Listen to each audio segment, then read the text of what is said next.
It's hard to wake up sometimes and know that as a woman, you don't know where you'll be safe.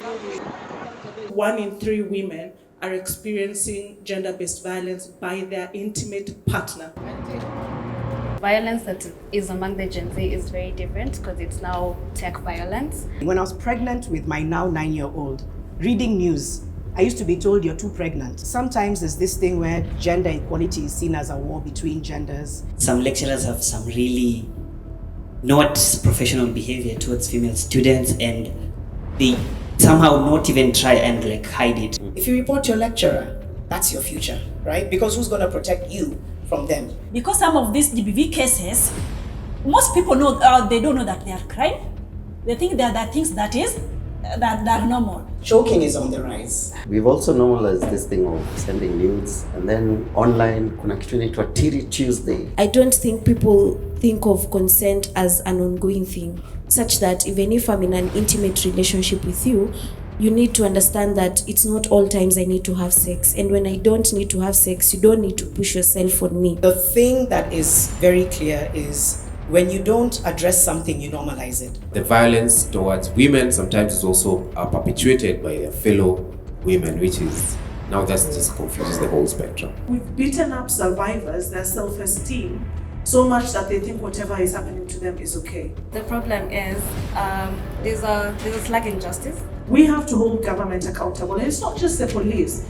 GBV has been spoken about, but if we can fight the budget, we can fight GBV. So if you're quiet because you feel like you're on the side of privilege, it's just a matter of time before that fire catches up and it burns everyone. Are we going to be carrying our daughters as handbags at this rate? My daughter is 4 years old. I'm scared of the world that she's growing up in.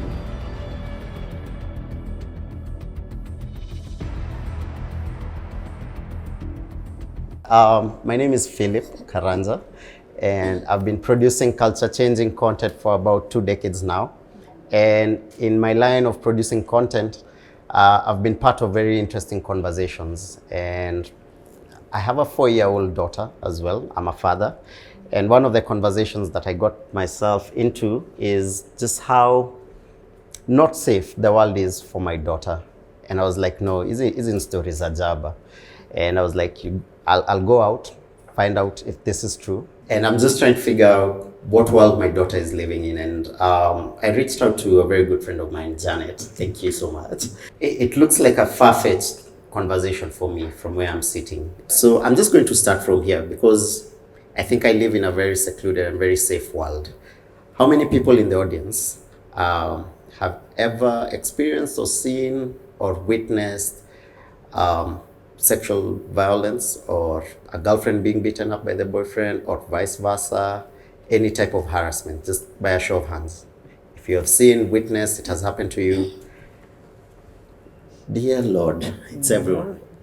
Okay. Genuinely, I'm sure. Patricia, I'm going to start with you. You're sitting at the table representing the Gen Zs. Thank you so much for coming through.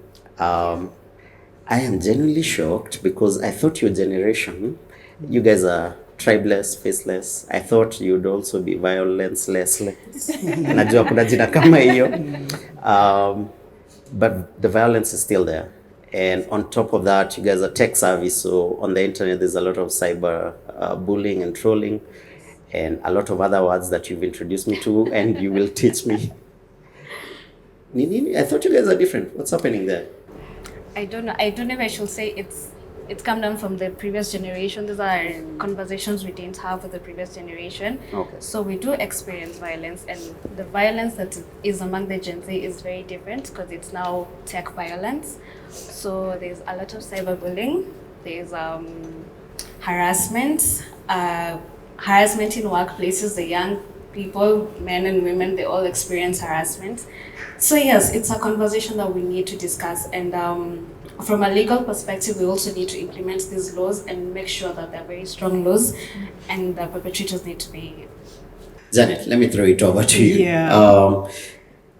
What are we looking at? Phil, thanks for doing something like this. I think it's so important for somebody like you who, in many ways, is culturally relevant. to have this kind of conversation. Yeah. Otherwise, it almost makes it look like there are certain people who have this conversation and then there are others. So Right. this is amazing. Equality Now as well for just like bringing everything together. I wouldn't assume, so I'll introduce myself first. Yeah, Janet go. Mbogwa. My background is I was a news anchor, reporter. I do social issues commentary, an influencer, MC, author, activist, mom of boys. I wear many hats. But the one thing for me is I think I was in the newsroom for a long time. So I've tried to interrogate GBV as a journalist, as a woman, as a mom. And what is the scariest thing I think that I observe is the more things change, the more things stay the same. We're almost living in a time when just when we thought there's something we've understood or there's something we've overcome. Yeah. 2024, I can safely say the world in many ways, even as much as there's progress, there's almost more violence and more of an affront to the rights of people and women and girls, men, boys. And so what is it? I think Patricia mentioned a little bit about culture. Sometimes there's this thing where gender equality is seen as a war between genders. It informs how sometimes we bear the brunt of it because somebody's like, oh, wendo unajua, you know what I mean? So you're gaslit and attacked. Cyberbullying, when I was pregnant with my now 9-year-old, reading news, I used to be told you're too pregnant. Ebu toka hapo. Please somebody explain what too pregnant is. I'd be very happy to know. But it was a war. I was being trolled. Right. And that's an idea. So you know, I don't know, I don't like to call myself an expert. I'm just very passionate. I run Inuadada Foundation. I've done it for a few years. It deals with menstrual health, GBV. So I've faced this thing so much in conversations with friends, family. It's a reality. It's hard to wake up sometimes and know that as a woman, you don't know where you'll be safe. When you're in a club and something happens, you're asked to look on Navanini. When you're home speaking back and pushing back to your husband, you don't know how that's going to end. And please understand, this is not blanket condemnation against all men. Those of you who are here today, thank you. We need more male allies. Please don't look at it like it's something against all men. We have to fight the ill, and the ill is the violence. And any one of us in this room can be a victim. But how do we now collectively say we need to talk more about it? But if we don't have these uncomfortable conversations, we'll find ourselves here in 10 years saying, guy, what happened? We just saw a former athlete die the other day. I'll just pick it up from there. Yeah. I actually want to paint a picture of the actual violence. And seated right next to you is Florence Anyim from the National Police Service. Sijui kama unaweza confirm what Janet is saying is true, like it's 2024. As a National Police Service, we've been wanting even to have opportunity to talk to the youths. Whatever Madam has said is really true. There's an increase in violence, mostly online sexual violence, because even perpetrators have changed their mode of violating those victims. They look at the vulnerability.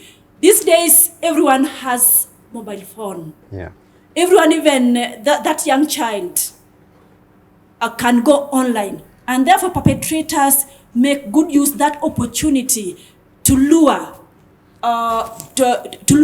youths, to lure children and everyone into sexual abuses. And maybe you might not know where to report. You might not know that it is an offense. Now it is the right time to be here just to share this information with you. Thank you. Can I ask something? I think one of the issues that come up a lot is reporting.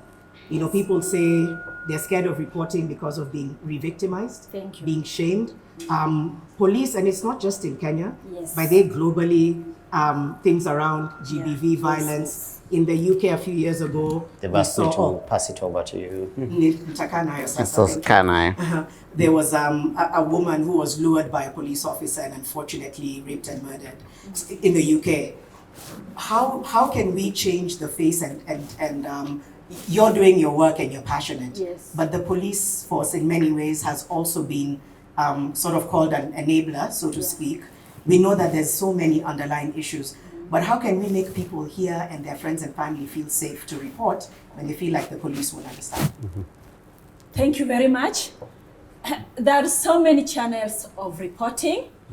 Some you can just report if you, maybe if you don't want to be known that you've reported, because maybe you might fear of maybe any threat, or you can just go to police station or into any police officer and report those matters. For example, we have our hotline that maybe you have to know, that is 999. You can just call and identify yourself and report your issue. And there's also a way that you can report. It is called feature DCI. Feature DCI, you don't say whom you are, but you just report the matter. And it's hotline, if you can maybe write it down, 0800 72203. It is a toll-free line. Feature DCI. Because sometimes you don't want the perpetrator to know that you've reported him or her. In that space, you can report any kind of gender-based violence, be it physical, economical, sexual, etc. Then we can also report at if you go to your phones or your tablets or your maybe laptops. If you go to maybe Chrome or Google, there is this space called KE with capital letters, KE hash CIRT. Okay. Now, if you go to that space, you will see reporting. There's so many things happening there, but now if you just click reporting, this is a space where you report online sexual abuses. There's a lady amongst us in the crowd. She's called Anne Ngonjiri, who works with LVCT, and you just really deal with a lot of gender-based violence victims. Paint for us the picture. What's the reality for ground? I'm loving this conversation. I'm a big believer, first, before I introduce myself, of nothing for us without us. So we are really championing the meaningful engagement. And this is what exactly it is, where you're the people who are likely to be affected by these forms of violence. We need to hear from you as the implementers, as the programmers. My name is Anne Ngonjiri from LVCT Health.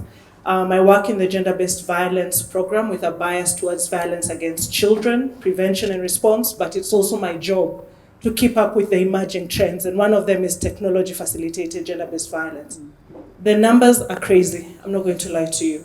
UNFPA did a study recently, and it showed over 90% of our youth have witnessed technology, have either witnessed or they themselves have been victims, or we call them survivors, that's a more empowering term, victims or survivors of this technology-facilitated violence. The one that is happening on the ground is still pretty high. We did the Kenya demographic survey. It showed 1 in 3 women are experiencing gender-based violence by their intimate partner. 1 in 3. 1 in 3. Figure the maths. At 1 in least. 3. Yeah. Yes. 1 in 3 have actually experienced the physical form of it, the sexual form of it, the emotional form of it. The scary thing is that the term intimate partner, this is your boyfriend, your girlfriend, your husband, your wife, your ex, the one person that you're supposed to be closest to. So for me, just like you, this reality is very, very scary to bring the children up, to be able to imagine what people in our communities are going through. And then you need to understand the repercussions of this violence. It's not just the emotional issues. There's a whole list of suicide ideations, mental health, alcohol use and substance abuse. There's the dropping out of school. There's the unintended pregnancy.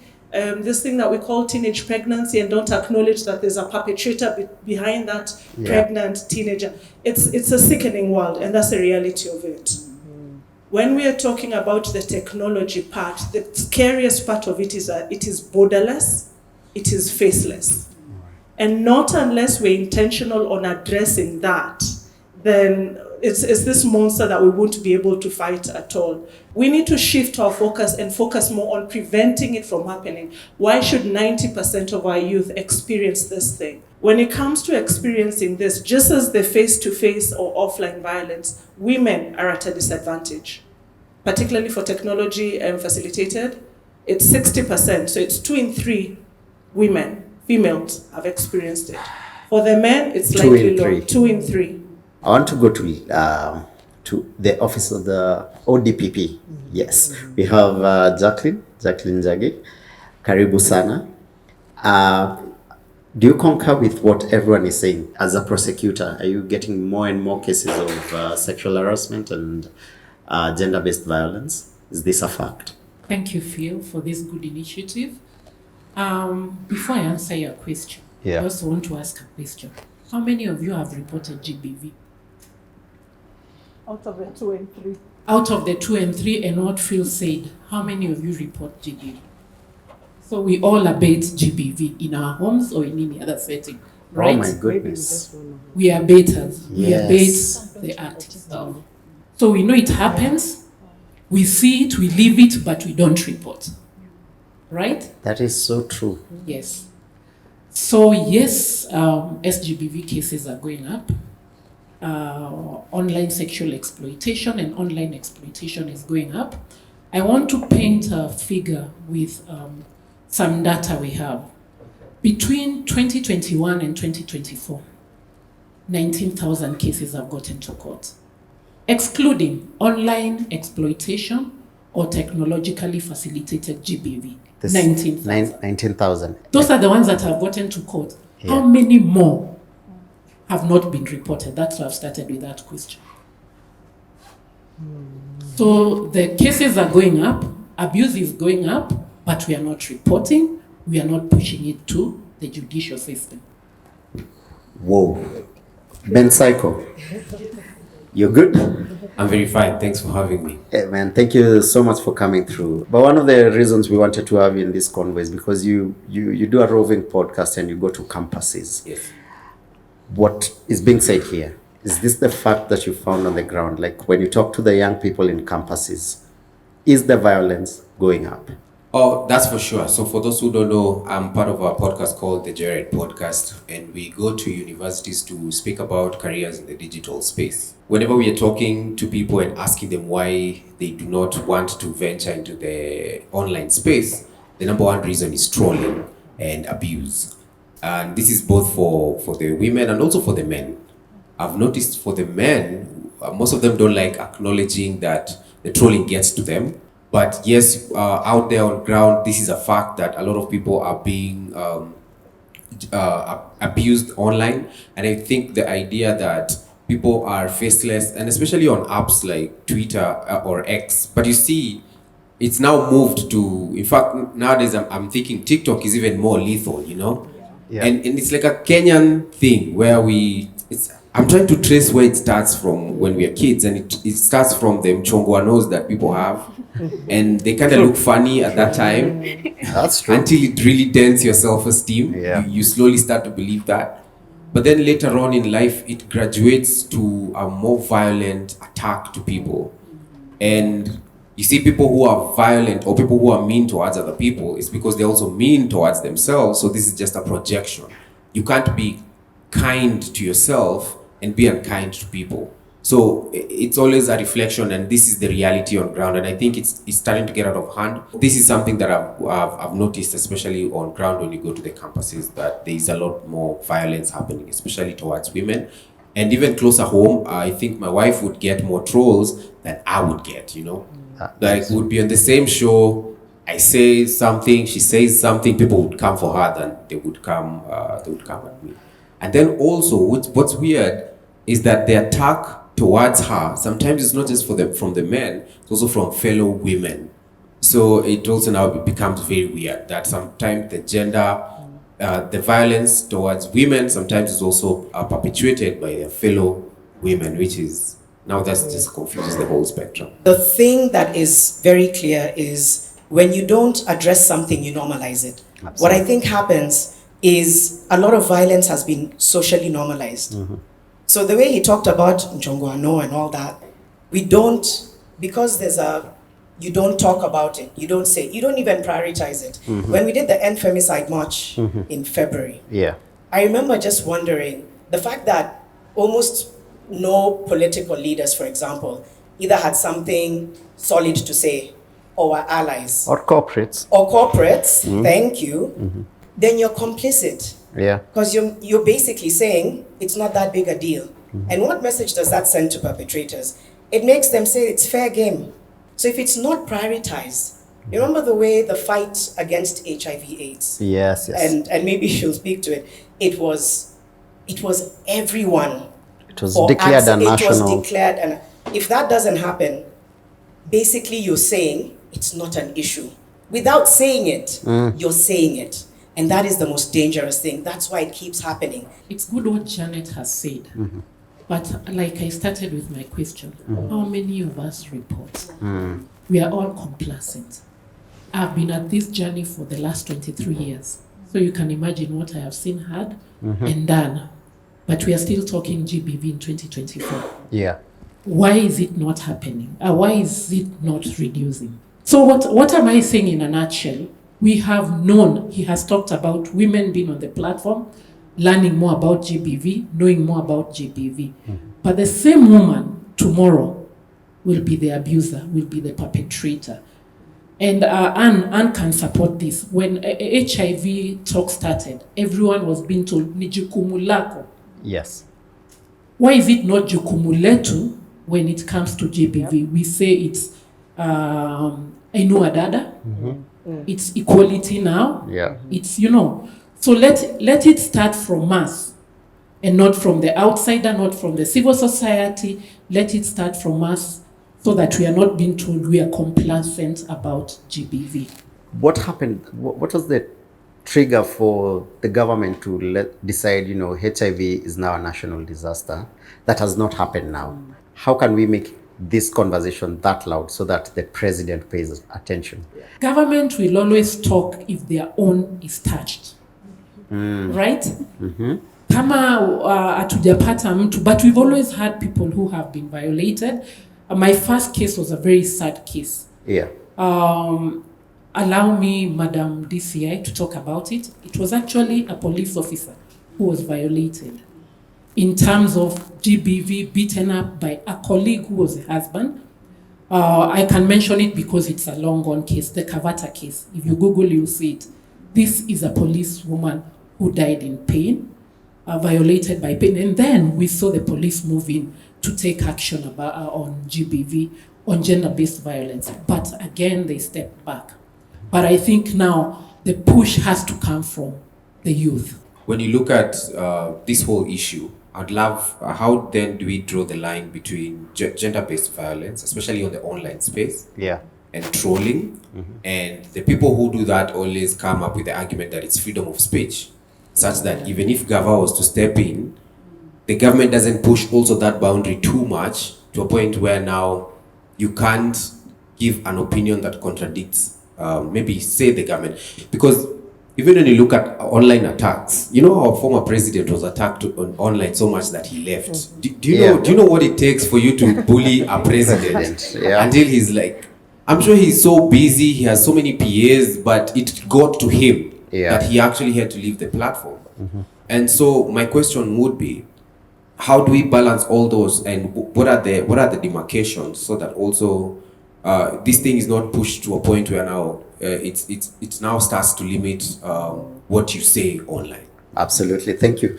First of all, this is a personal opinion. I think before you open any social media account, tunafaa kupeana ID so that we can track. If you attack someone, it's easier to track, my thinking. But then again, people argue that, now we lose the anonymity, so I can't report some cases. But that's my personal opinion.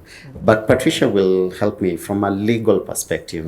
Patricia works with Equality Now, who are our amazing partners, who've also enabled us to have this conversation. She'll help me from a legal perspective to answer that question. Where's the line?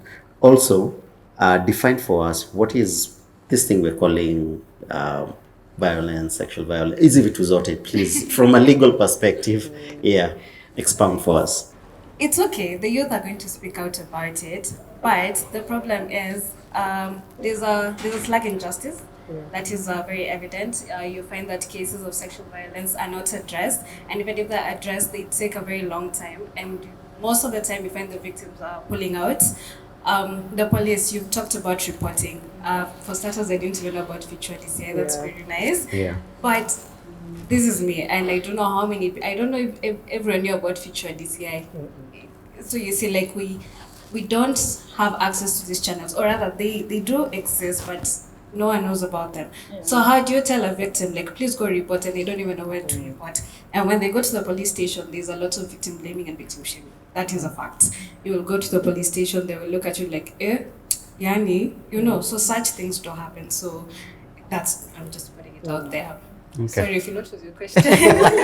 Define for us what is rape, assault, sexual harassment. Yes, thank you. So as a Gen Z lawyer.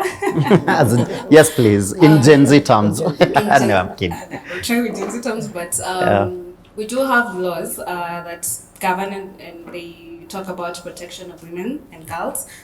So we have international laws, regional and also nationally. So for international, we have it's called the CEDAW. That's the Convention on Elimination of All Forms of Discrimination Against Women. We also have the Declaration of Elimination of Violence Against Women. And regionally, we have the Protocol to the African Charter on Human and People's Rights on the rights of women in Africa. It's known as the Maputo Protocol. It's something that we quite are very passionate about. And nationally, we have the Constitution with the people. Mandatory. Shall.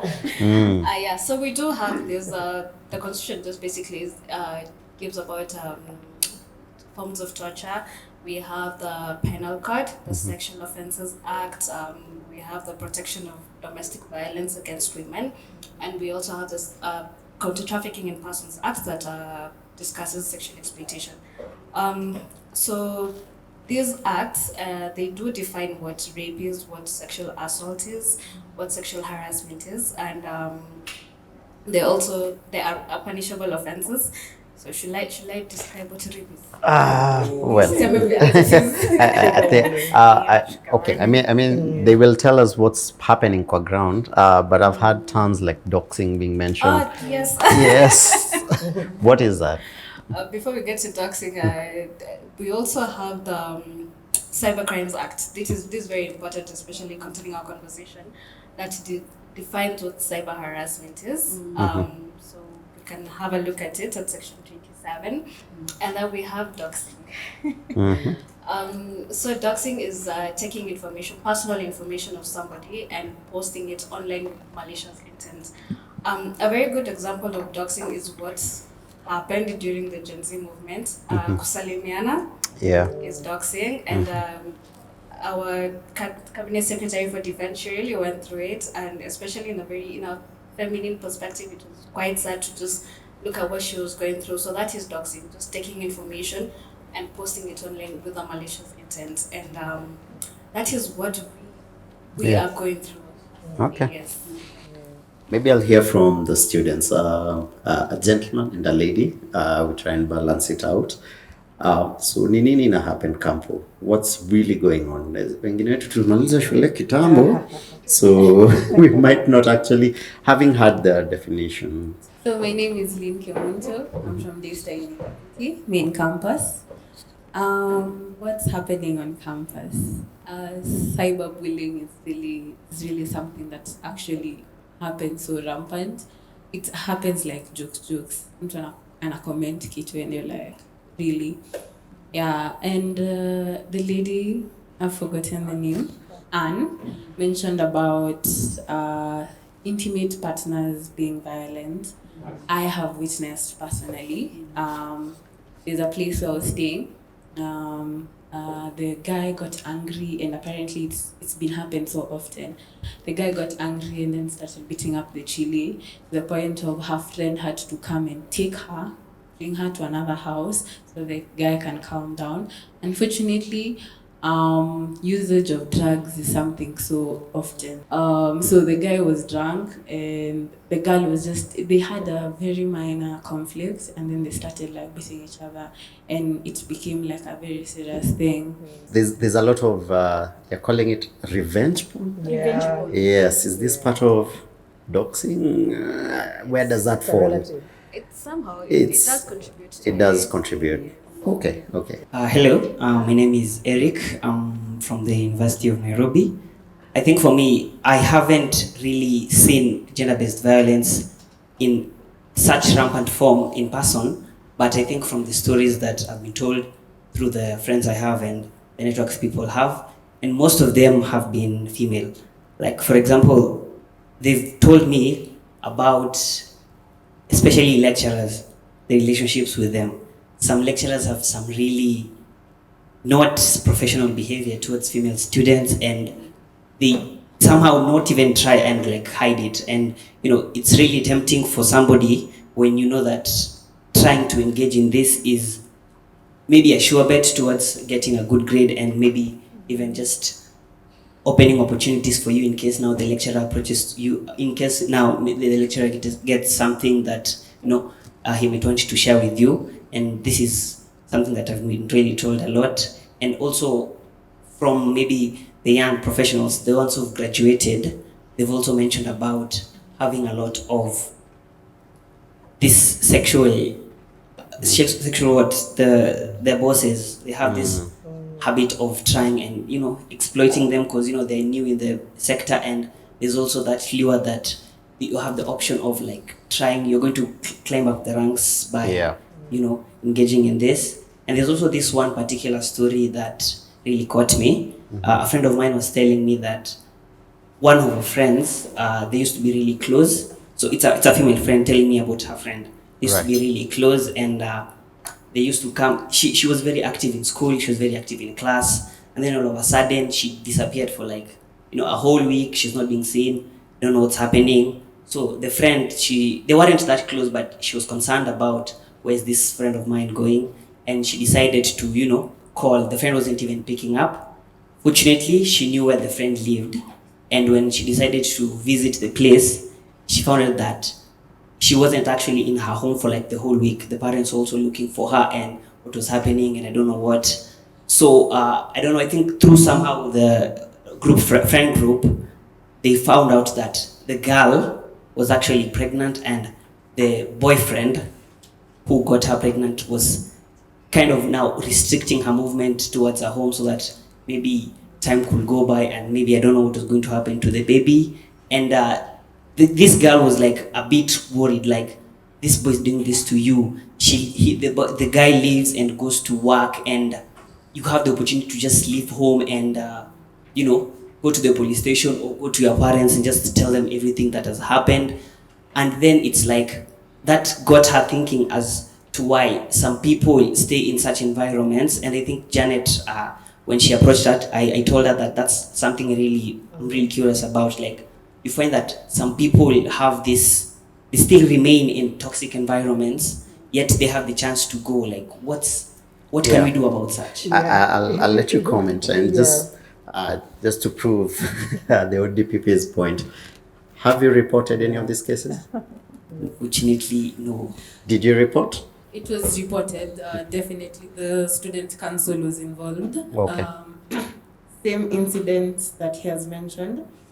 Unfortunately, it's my cousin who was in the same situation. It was very hard for her. She was in a mental state to the point of she couldn't air out her views. Thank you so much. I just from your point, how many guys here in Campo have heard that story of lecturers trading grades for sex? You've actually had it happening in your campus. So hii kitu iko kabisa. And has something been done? Florence and Janet, you wanted to respond. Okay, I just wanted to respond maybe some of the few cases as police officers we received from university students.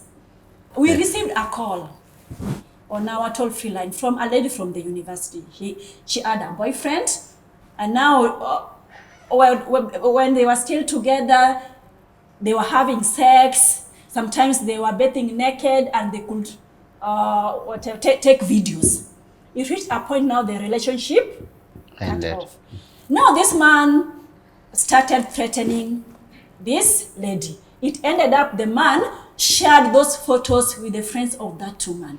Now the woman, anytime she passed through the friends started shouting and narrating how she is. And she was really tortured. Now she reported to us, and we took them at home. Thank you. Maoni. Yeah. Phil is processing. Man, I have dissonance, man. Yes. I had a small chat with him earlier when he said, I don't know why people leave. Some of the things that can address these issues may sound very simple and boring. I know people who, it's very hard to tell somebody to leave. Go where? It sounds mean, it sounds insensitive. People are not safe. Yeah. We don't have enough safe houses. I know she's doing the best she can as a police officer, but we don't have enough empathetic police officers. We don't have enough access to justice. We don't have enough access to medical help. So this person is stuck. Yeah. She's a prisoner.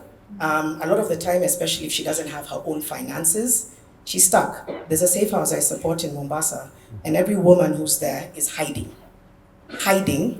Some of them with their children and daughters who've also been victims of what's happened to the mom. So if we have, number one, and I know it sounds so simplistic, and I think everything that happened with the Maandamano kind of gave us an idea. You have to speak. And it sounds like it's very like, Bwana, give us another solution. As long as it's not being talked about, not necessarily reporting, because I'm sure everybody here wants to report, but you're scared about what the power dynamics will be. If you report your lecturer, that's your future, right? Because who's going to protect you from them? If you report your partner, who maybe has access to finances or has better access, what's going to happen to you? There's a statistic that actually says a lot of people who've maybe been stalked or left and reported have often been then killed by that person. Yeah. So this is the reality people are facing. They want to report. They want to do something. But if we don't have enough resourcing for like the SGBV courts, I don't know how the SGBV courts, there's quite a number of them now. I know they're small, maybe they can speak to it. If we don't have enough safe houses, if we don't have enough access to people who can protect us, then what are you going to do? But if everyone here is able to say and think about the 1 or 2 or 3 things I can say or do, we saw the power of what you guys can do. Yeah. The world have seen the power of what you guys can do. But at the same time, I know that it's nerve-wracking. But please, from today, educate yourselves. Think about how you can move in numbers and just speak about it. If you're scared of going public about GBV, some of us, there's nothing we've not been called. We are noisemakers. But it's because there's so many other, and they'll DM, even people who are well-known. They're like, hey, Bwana, thank you for saying that. So you'll take a hit because you don't want to keep quiet. Because if you're quiet, then you know it's because you're not prioritizing the issue. But I just want to encourage everyone, have a conversation after this with your girlfriends, with your partner, with your friends and family. Just have a conversation about like, hey man, what can we do in our own little way? How can we push for more? What can we do at home? What can we do in schools? It may not sound like a sophisticated solution, but if we don't do that, if we don't push hard enough for justice, we'll keep finding ourselves here. So the ladies who want to escape, they'll go where? There is a conversation I did not anticipate I will have in Nairobi, but just talking to the people in the room, Florence just mentioned FGM. Like in my head, FGM ni vitu za Zambali, unajua ushago, like Nairobi, FGM. It's here. But that's not the case, is it? No, and it's even it can even be in flashy residential areas. Yeah, that's what I've heard. You know what's wild, Phil? If you think about what happened in Afghanistan, I know that sounds a bit far off, just 1 or 2, 3 years ago, when Taliban came, you heard them in press conferences with very heavy British accents. And they were like, we need the women to get out of school. We need them to not go. We need them to not work. People who are educated, who you think would know better, are pushing for oppression. Because that press conference will never leave me. Heavy British accents. Maybe you've gone to Oxford or Leeds, but you go back to tell your country, women need to be oppressed, please. And so that's why they're trying to escape. So there's a war on safety. There's a war on, and this is men and women, which is true. I spoke to a gentleman not too long ago who is still suffering from the scars of acid being poured on him by his ex-wife. So it's a reality. And sometimes when you allow inequality long enough, it will affect everyone. Oh, Absolutely. Yeah, so That's with true. equality for women, they're told, oh, but you're fair game now. Because you didn't protect her, sometimes he's also not protected because you're not prioritizing our lives. So we have to say something. We have to continue these conversations until something shifts, until people are scared to be violent. If people are not scared, they'll just keep being violent. And I think now what can make people to report is to create awareness, because some of these GBV cases, most people know they don't know that they are crime. They think that are things that are normal. So we have to create that awareness. And there's a program we're running called Piganduru with the Ministry of Health, how now to sensitize members of the community. That because it is not a must that the victim, we have primary victim and secondary victims. Primary victims are the real survivors, while secondary victims are now the relatives who are also affected by the victimization of the primary victim. So anyone can piganduru. Even the neighbor can piganduru. Now, piganduru means reporting. Don't keep quiet. We have to be our brother's keeper. Let's talk about the work culture, sexual harassment at the workplace, and the dating scene as well. I'm sorry, I'm throwing you under the bus. My name is Ngena. I am an entrepreneur and a podcaster, and my entrepreneurship is currently in financial literacy. So I'll start with the work culture. I haven't been employed formally for more than 9 months. I think some of us are just born entrepreneurs. Right. But let me talk about the entrepreneurship side of it. So I was having a business in light fixtures. So I would do site visits, buy people lights. Yeah. So one of these site visits I did was for a restaurant somewhere in Karen. And, young girl, 20-something, just gotten into the entrepreneurship space and very excited. And it was just me and the owner of the restaurant at the time, who was a guy. So I was there in one of the spaces he was trying to renovate, just me and him. And I was trying to do my thing, measurements and all. And then something starts happening. And I'm like, okay, what's going on? So he makes a move. He tries to push himself on me, and I was very scared in that moment. I literally took a step back and left. And in that moment, I didn't even leave immediately because I remember just not understanding what was happening. And after a while, I stopped doing site visits because I just didn't feel safe. Like, unless it was someone like a married woman in her house by herself, I'm not going because it just didn't feel safe anymore. So currently my business is almost 100% online because I just think I didn't expect that going into business. I didn't expect that being so young, being such a young entrepreneur and experiencing that. Right. And I wish I knew, but then even if I did, I don't know what I would have done differently. It's that state where I wish things were different. I wish the world was a different place. Right. Even in business. Yeah. So that's what I can say about that. It's hard to predict. And I guess now I'm older, I know a bit better and I can protect myself a bit more. But it's still one of those things. Absolutely. Economically related violence.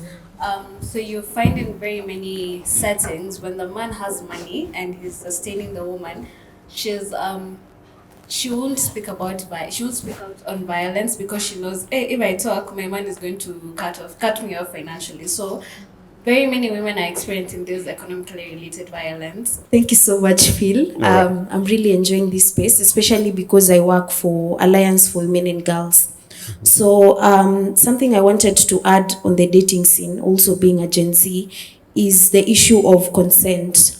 I don't think people think of consent as an ongoing thing, such that even if I'm in an intimate relationship with you, you need to understand that it's not all times I need to have sex. And when I don't need to have sex, you don't need to push yourself on me. So I've had a situation where a friend was actually raped in an intimate relationship. So she didn't want to have sex with a boyfriend, and he pushed himself on her. And that traumatized her for some time because they were having issues with the boyfriend and she was in a narcissistic relationship. So this is something that I think we as young people need to look at, that even if you have your girlfriend, you have your boyfriend, look at consent as something that is ongoing. Respect my decision, respect my body as a woman. Something else I'd also want to pose as a challenge to the National Police Service and generally the government agencies. There's a barrier in terms of communication. you've heard from all of us, you've never heard of Fichua DCI. I have personally never heard of that. And I've actually worked in the SGBV sector. The National Police Service and other government agencies involved in GBV management should partner with influencers in the digital space. The Gen Zs and the young people who are experiencing this are online. And we need to hear more of these conversations. We need to hear more of these platforms. Where do we report? How can we do this anonymously? So this is a challenge to you, to Janet Mbogwa, to Phil, to Ben Psycho, and other upcoming influencers. Let's do this together. Collaboration would really work. You know, you said something, you've used a word that's very important, which is consent. You know, sometimes, and I think she alluded to it, sometimes people don't know that they're going through violence. Emotional abuse. You don't know that when you're being gaslit or triggered, and that's, again, across the board. There's something we can do individually first to educate yourself. Like, ask yourself, have I ever crossed a line? Accountability is hard. But what that does is it makes you ask questions before assuming. For example, let me go to some places which are a bit interesting. Let me see how to put this. So, first of all, consent, the way she said, when you are in the act, somebody can still, you can use I think it's called a safe word to stop. Right. Right? And I think the more people know, men and women, because sometimes it's also the man who's like, I want to take 5. Yeah. And somebody's just like, what do you mean? Mm-hmm. We are almost at the finish line. There's a study the other day that talked about the rise of choking. Choking is on the rise. Choking, that's why I said I'm going to go to places that are, I'm sorry. Okay, that's good. And the reason it was a study in Australia, it was saying 49% of people either carried out or it's carried out. Then they said it's a blurry line because it's also causing, apparently, brain injuries or affiliated with it. You're restricting airflow. And yet but some of the recipients were like, but me, I consented. You know, others were like, I didn't consent. I tried to wave my hand for the person to stop. And so it's very blurry. Because what if the person says, I thought you were enjoying it. And she's saying, no, you were going to make me pass out. I've gone to a bit of a in-depth place which is uncomfortable. And I know these lines are blurry. But it's so important to have awareness around your boundaries and to communicate them. The disadvantage is some people don't care. And that's why rape and sexual assault happen, is they'll breach the boundary because of the entitlement. But sometimes you knowing as a young man, a young woman means you can do better. That even as a woman, I've been in a situation where I asked somebody, are you comfortable? And I'm the woman, because I don't want to assume. Yeah. You know? So it's about self-agency and knowing. It's a step. It's not the biggest solution, but it's a step to know when your boundaries are being violated or if you yourself are violating a boundary. And I think doing that begins a really big conversation. I've seen a few shows that have tried to use safe words, like, series. And I'm like, that's good. They're normalizing it in pop culture. Okay. And then it educates a man, it educates a woman, because suddenly you're saying, oh, I'm aware, I didn't know that I was actually violating. It's uncomfortable, but these are like the in-depth things that can... just on normalizing a lot of things, a lot of what you're talking about, pop culture, we've also normalized this thing of sending nudes, and then online, kuna kitu inaitwa Tiri Tuesday. Unaona? This is how we're making these things normal, you know. And utamka tu on a random Tuesday and you'll just find boobs online. And it's because... It's lazima tusababishe, you know. Yes, please. As I just grabbed. You know what's interesting? This shouldn't be problematic. There's agency, right? Where somebody is like, it shouldn't mean that I can become a victim. If I'm wearing that short dress, if I'm showing my cleavage, I'm not inviting violence. Now, I'm not validating Titties Tuesday. There's a lot of culture shifting in the mind that we need to do. Otherwise, we're making it so easy to victim blame. I hear you about normalizing. Porn, I think, is it's on the highest rise it's been in a really long time since COVID. Yeah. So it's normalizing violent sex. It's and then things are normalizing. I think it's called being an exhibitionist when you show off your body. Right. Whereas in some places that does not amount to being violated. We are conservative. I have to put that in quotes. I'm sorry, but we are. Yeah. We identify as conservative as Kenyans. And so that way, when somebody shows off her cleavage, we're like, "Batona vile alikuwa amevaa." So what we need to actually do is educate people on whatever you see her wearing, whatever she's doing.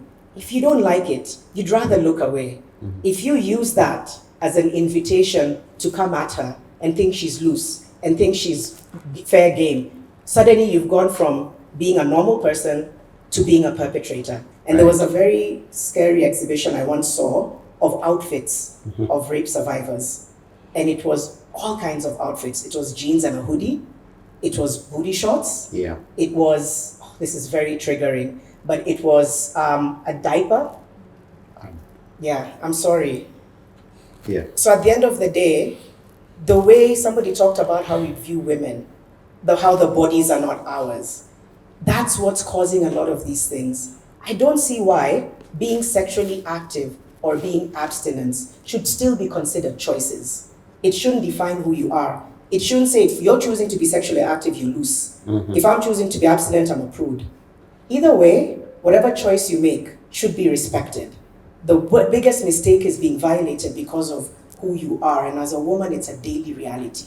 We have to know what really consent means. Because it is not just consent, but it is informed consent. Because remember, consent can even be gained through threat or coercion, or even intoxication.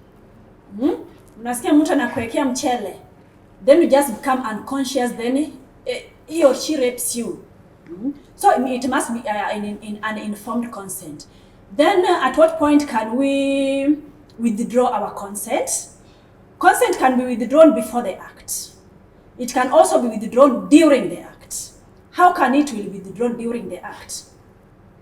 Sometimes you consented that mutaendelea the front part. Then as you continue, the person just decides to go behind without your consent. You can always withdraw that consent at that time, but you cannot withdraw the consent after the act. When are we going to have this conversation about drugs? Because as we are getting more informed and sensitized on gender-based violence and sexual assault, as drug abuse is going up, so are the assaults. So we can't leave this conversation. The average in the 70s of a heavy drinker was 5 to 7 beers. Squeeze hiyo ni pre-game. Medically, a heavy drinker is someone who does 5 to 7 beers. Ama nimedanganyana, mnakunywa sana, ukweli uongo. Ladies, gentlemen, uko backbench, atuambe tu ukweli. Yes, it's a major conversation amongst the youths, especially ones in university. So yeah, I believe it's a major contributor to the gender-based violence. Yes. How can we manage this scourge? I mean, it's 2024, surely. Why are we beating up our girlfriends and vice versa? Why are we still raping girls?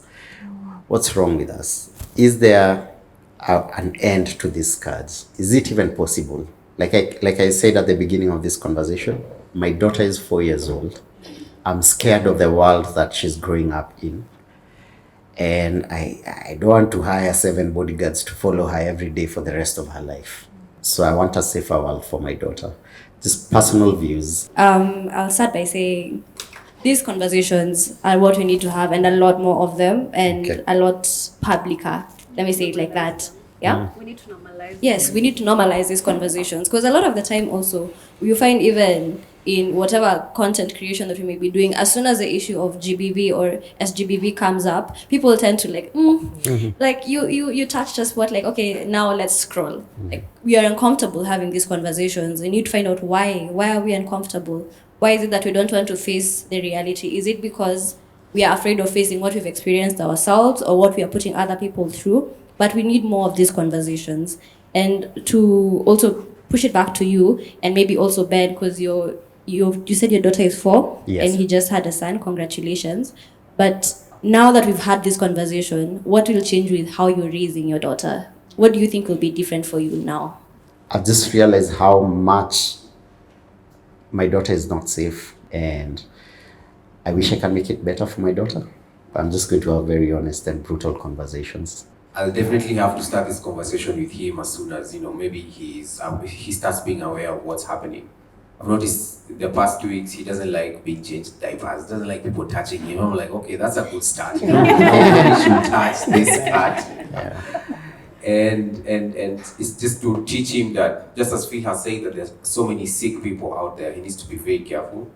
For guys nowadays, it's becoming a thing. Like, guys are being raped, and maybe most of them don't speak because there's a lot of stigma around it. But also now to teach him to respect the girls and to see them as equals and just as people who deserve the same opportunities as he's going to get as well. Yeah, it's interesting. Sorry, you just mentioned guys. This is from my observation. When a guy gets assaulted, right now it's actually, I don't want to say easier, but guys are reporting more. Now, I happened to sit in such a forum, and we were just talking casually, and this conversation came up, and we started talking to the ladies, and the ladies are getting assaulted by fellow ladies in clubs. It is so rampant. In that group, every single lady at some point had been assaulted. Like, you're clubbing, you're high, then the next thing your girlfriend is touching you kila mahali, kidogo kidogo mikono imefika sijui wapi. Now, this is the part that shocked me. None of the ladies actually thought to report that. And asked them, you guys know that's rape, that's sexual assault. But for some reason, when it's another girl who's done it on me, Human beings have a tendency to push. They push the limit, Nowadays, it started with the men against the women. It will go now to the women against the men. Then it goes to the men against the men. Then now the women against the women. So if you're quiet because you feel like you're on the side of privilege, it's just a matter of time before that fire catches up and it burns everyone. As men, maybe I can also give my comments. Yeah, well. For sure, as we wind up. Yeah. One of the ways in which we'll cap this is when you see a woman being attacked as a guy and she's being attacked by another guy, stand up and speak up for her. When the ladies see that there's a guy being attacked by women, stand up and against that lady. All of us, there's a lot of input that we can add into that whole conversation. I remember one time when I was in campus, I was in number 3 going home. And so this conductor was calling people, and then there was this lady, she was a bit petite. So the guy just groped her breast, akambeba juu, akamwingiza kwa mat. And the lady akaingia, akakama, akakaa next to me. So I was like, did I see right? Do they know each other, or what happened? So I just asked her, did this guy just grope you? And she was like, yes, that's what happened. Man, I felt so bad about it. I felt like this was such a shame. Now, I was very small, and this guy is now, that Matri has like 4 makangas already, So that's a lost battle. So when I was about to alight, I knew now, Niko home, like even if they beat me, I just scream, people come save me, the Mamambokas know me, And I remember confronting them, and I went really hard, like, why would you do that? That was so wrong. I was up on his face, and I just went home. So later on, the lady, I think, finds me on Instagram. She's like, thanks so much that you spoke up against it. The guy came and apologized. He said he's sorry, he'll never repeat that. And when I was speaking at that time, I thought it was such a small insignificant. In fact, I was doing it nikiwa on a walk. In fact, Matt ilikuwa inasimama, so I was about to just jump out, just in case things go really south, But you can see such a small thing can also trigger that guy to know that this is some madness that we don't want to tolerate out here. So if it happens and you're quiet, you're also propagating this bad behavior. We should all stand up against it. So if it happens and you're quiet, you're also propagating this bad behavior. We should all stand up against it. Thank you. I'm picking from you and Janet. Let's start speaking up. It starts from there. What has been described is what you call bystander interventions. We've beaten up survivors, their self-esteem, so much that they think whatever is happening to them is okay. That goes back to our culture. Unfortunately, we still want to live in the world where my grandmother was living, where there were safer communities than they are right now. We still want that culture to govern us. What it will start taking to change that is us speaking up. If you do not report, that these mechanisms that government is putting in place are not functioning for you, nothing is going to change. We have to hold government accountable. And it's not just the police, it's the education sector, MOE, your universities, it's the social protection, it's the Ministry of Gender. All these people have offices, it's just the DF people.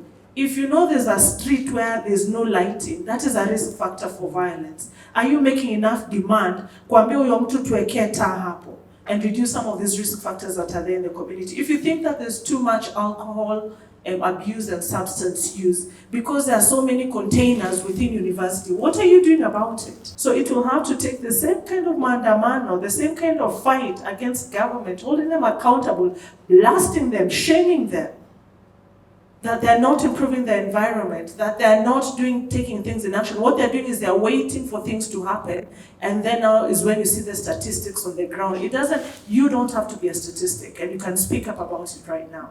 We are talking about violence happening out there. Mm-hmm. But even in your house, your brother, your sister, your father, your houseboy, your house help could be the perpetrator. True. So as you're teaching your daughter survival tactics in there, also teach them about survival tactics in the house. Yeah. Why am I saying this? I have been listening and very keenly. We are talking about GBV happening out there. No. But it's always with us. That's in our homes, in our paths, everywhere we walk. And we must be very conscious. For me, I have seen it, I have heard it, I have seen how a survivor or a victim looks. It's not a very good thing to see, it's not a very good thing to think about. When we started this talk, I kept asking everyone, are we going to be carrying our daughters as handbags at this rate? GBV has been spoken about. But if we can fight the budget, we can fight GBV. Gen Z, this is to you. Kama mnaweza sema budget haitapita vile ilivyo, hata GBV itaisha kesho. Kenya has laws, we are replete. But the only challenge that we have right now, we have to think about our Sexual Offences Act. Mm-hmm. It does not address online sexual exploitation. It does not. It doesn't speak about technologically facilitated. And this is the right time. We are amending that law. We are reviewing. We are not even amending. We are reviewing that law. And if the voice of the Gen Z is not in it, it's still going to remain the same. Guess who passes the law? If they can remove a section that says that if I accuse Phil of raping me, I will serve the same term. They will also remove those things that don't favor them. You see? Mm-hmm. So let us be cautious about what is happening in our environment. And especially at this time, we are talking about the review of the Sexual Offences Act. I know equality now can lead us to that area where we can get our voices in that law. Just to start with, police officers, we are not sole custodian of national security. We cannot work alone. We have to collaborate with other actors. We have to collaborate with the members of the public. We have to collaborate with students like you. Just we need you to give us information.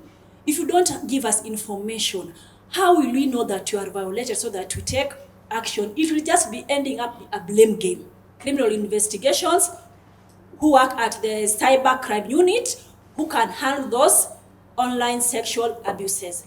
And they are in cooperation with the Communication Authority of Kenya. In fact, some of them are attached there. So don't fear anything, just report. You can always report even online on that platform. I gave you, there's a place that reports, and those Communication Authority of Kenya, they have liaisons on those online platforms. So don't fear. We need you to cooperate with us so that you give us intelligence. Then also, I want you to maybe you create awareness to maybe your colleagues in the churches, where you worship, among your homes. It is just create awareness so that people may know these cases, they have been criminalized by law, and if they are reported, they will always get help. Just parting shots. You cannot learn how to ride a bicycle by merely reading a manual. You have to go outside there and do it practically. I know, anytime we tell someone to go and report to the police, it's no one will get to the police station. If I told you to walk to Muthangari, most of you would not get there if it's a sexual violation or any kind of abuse. Now, there are very many places you can report, including the ODPP. Remember, the DPP has the power to direct the IG to investigate. Other than that, you can also use this, the State Department of Gender, the civil societies that are around here to be the agent that takes the report to the police. Because I know going to the police is really challenging, even for me as a prosecutor. If I'm violated today, to go to the police itakuwa nitapata nani pale kwa desk, and if there is no gender desk, who will I be reporting to? To a guy who will be telling me niwaoneshe vile ilifanywa? Yes. From a legal perspective, I think I'll just echo what Jacqueline has stated. We need to strengthen the laws that are existing. The laws do exist, but they're very weak. So we need to strengthen them. And we need to have these laws address the problem as it is. Tech violence, I don't think there's a law that actually governs that. And that is why so many people are getting away with online sexual violence. So we need to have laws that actually discuss and implement them. From a Gen Z perspective, the social media platforms are a very powerful tool. So we need to use it as a Gen Z, not even as a Gen Z, as everyone, let's use the social media.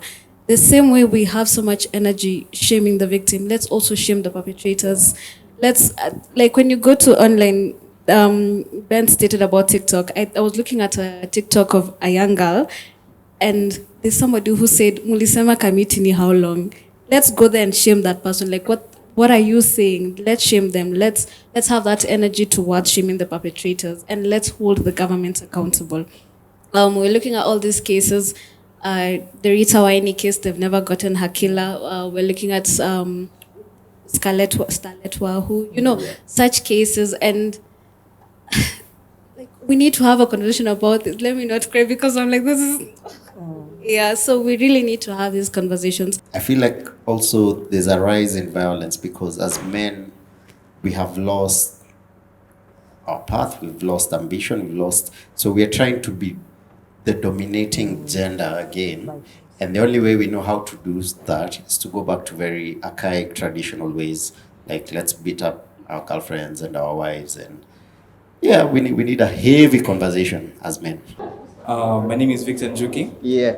So I think a very important thing we can do is sensitize civic education in a way that we know that we're supposed to speak out.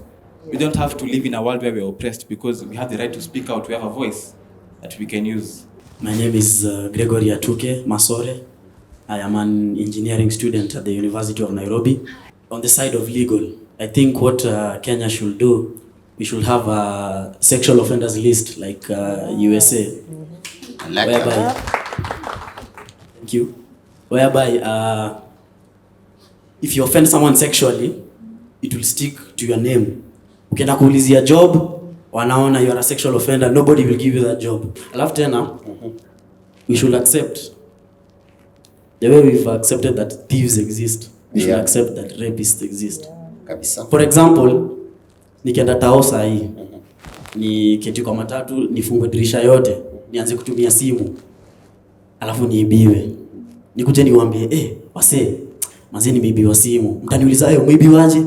Nawaambia, manze nimekitivi kwa mat, nimefungwa dirisha yote, nimeanza kutumia simu. I'm sure ni wote mtaniambia, wewe ni mjinga. Kabisa.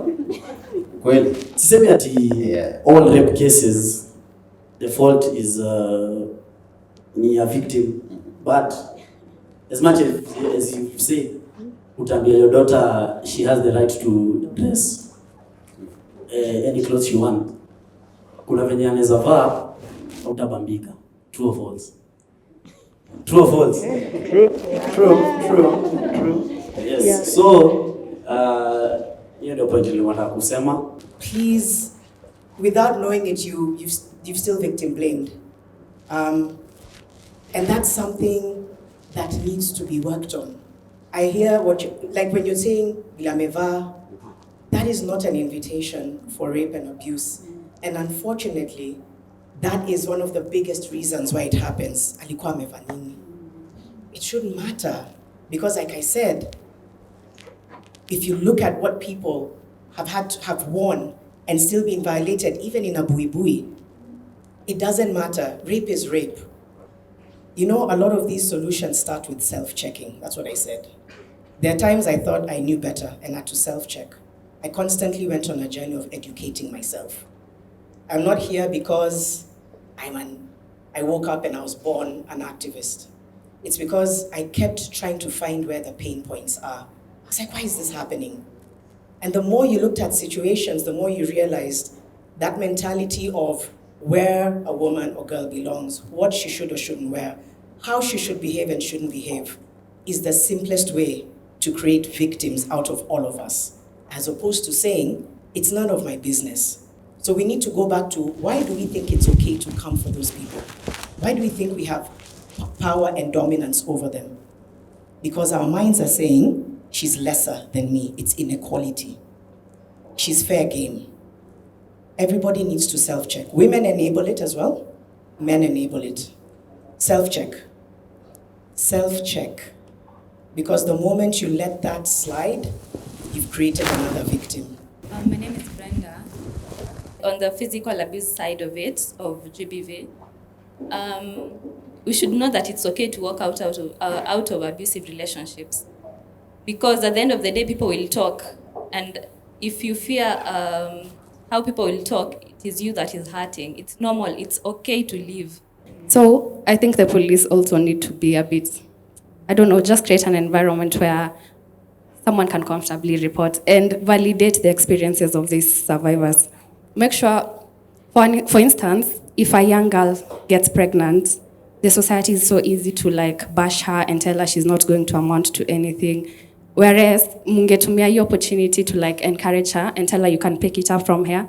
Life is not ending, which will in turn encourage also girls who are in that moment, like you're going through the same thing in that moment, to report peer. Because if you're constantly being bashed, there's no way guys are going to report. And that these things are happening, but they're not being reported because you're not creating the environment for us.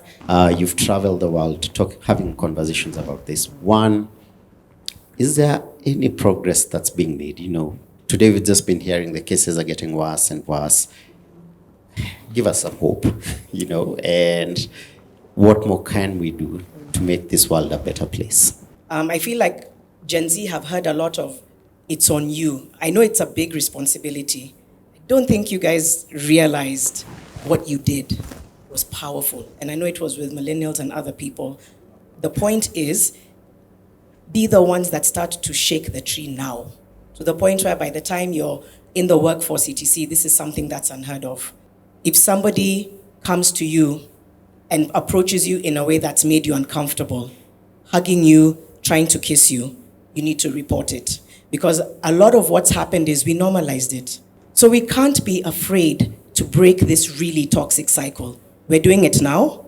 We're doing it as in this conversation. We're doing it by, I'm sure people, some of you have learned something. Some of you have also taught us. It can't stop. Sustaining momentum on advocacy is not easy, but it's necessary. And this is long game. Don't talk about it here and then pretend it never happened. Revisit this conversation. Revisit it with people around you. Because the truth is, guys, each and every one of us can be that victim. It's not a nice thing to say. We should still love this world and thrive, but it's true. And it's because we're not speaking up enough. We're not pushing back enough. Why should I see another guy who's maybe a lower build than me or a woman as any less than me? We are the same people, and so we deserve to treat each other right. Culturally, in places like Africa, in places like even the US, there is still a stigma against what women can do, can wear, can say. And then it manifests in violence. We have to start with what we think and how we see each other. And then we have to agitate for change like crazy. We can't lose hope. Right. We really can't lose hope. It'll take some time, but I need everyone to leave here, number one, self-checking, and number two, thinking about the ways in which you can begin to shift. Is it encouraging Phil to have another conversation? Is it plugging into what equality now does? You can do something. You have a lot of it within you. Don't be afraid. Don't be complicit. If we continue it this way, where the world is going, it's just going to come back and affect each and every person. So please, let's do something in our own capacity, in small ways and big ways. We can actually shift something. All right. But thank you for this, Phil. No, and thank you And for thank you to Equality Now and to Yeah. everybody. I think this was amazing. Having this convo was just, it's been clear to me that I now need to have more niche conversations, because I feel with the police I need a more detailed conversation. There's so much info we need from the police and from the ODPP and from LVCT. So I'm hoping I can continue these conversations. And now, even with you as the younger people, I mean, there were so many people who needed to speak today and they've not been able to speak. So maybe I need to come to campus and actually talk with you guys kwa ground. Ama ni contain, ama ni club. Mnaendanga wapi siku hizi?